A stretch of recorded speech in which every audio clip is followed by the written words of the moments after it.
All right, for his analysis, big stories making headlines today, I'm joined from Canberra by the national editor of the Australian newspaper, Mr. Dennis Shanahan. Dennis, thank you as always. I want to ask you from the get-go about Western Australia. The health system there appears to be under considerable pressure without any COVID transmission. The AMA state president over there in WA says the state's public health system is on its knees. I've got to ask, is this the real reason why Mark McGowan is so reluctant to open his border? Well, it was certainly quite an amazing admission by Premier McGowan earlier today that the WA health system, the hospital system, was in a crisis itself with a shortage of staff. He said basically it was because there are a number of people who are ill, and then as a result of being told not to come in if they had symptoms because of COVID fears, there were staff shortages, and so some elective surgery had to be stopped. But the interesting thing was he also suggested that the hospitals were being filled with the elderly who should have been in aged care facilities and people from the NDIS who he is suggesting should be dealt with elsewhere. Now, this is the beginning of the states starting to say, oh, look, we've got people who are the responsibility of the federal government. They're not being taken care of in aged care. They're blocking the hospital system up, and therefore, we can't open the borders because we might have an immediate crisis in the hospital system. It seems to me that there is already a problem in the West Australian hospital system, and there is going to be an attempt to blame the federal government. Well, of course, we're leaning into a federal election season, and the billion-dollar, multi-billion-dollar ask is always on. And this is where particularly the hard-head Labor premiers are going to go. Let's watch that happen. And we had that Newspoll result today, which will have made the carpet over there where the Labor people are walking today a little bit springing up, because those numbers are good for Labor. In the Coalition's case, primary votes slipped 3 points to 36. Now, 36 primary for the Coalition is diabolical. Labor's got a primary now up 1 point to 40%. Now, for Labor, when you consider they've got 11% there of the Green vote that traditionally comes their way, in preference terms, that's an exceptionally strong result.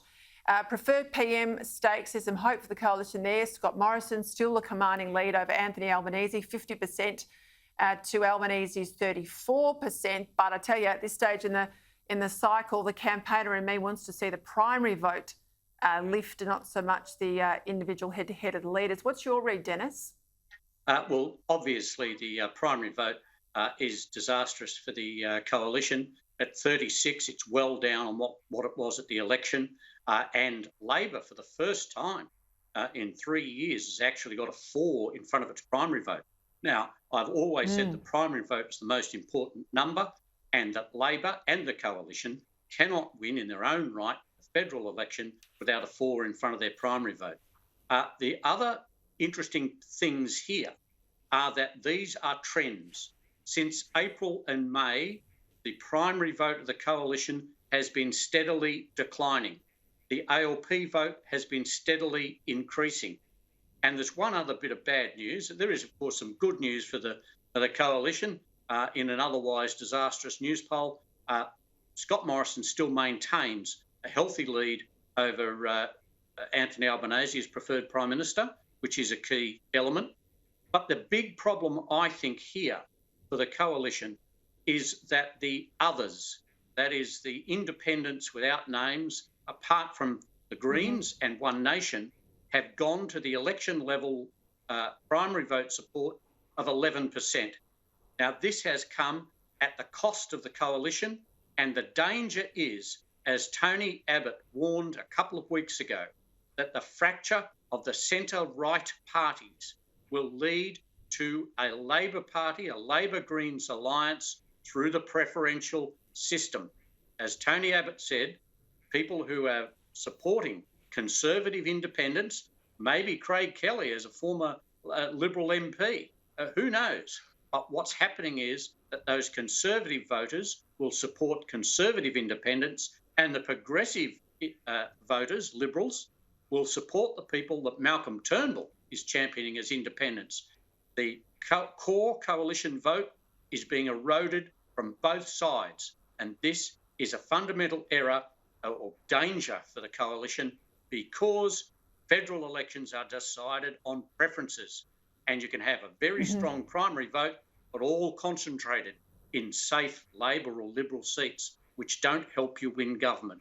Preferences help you win government, and that figure of others is a real danger sign for the coalition.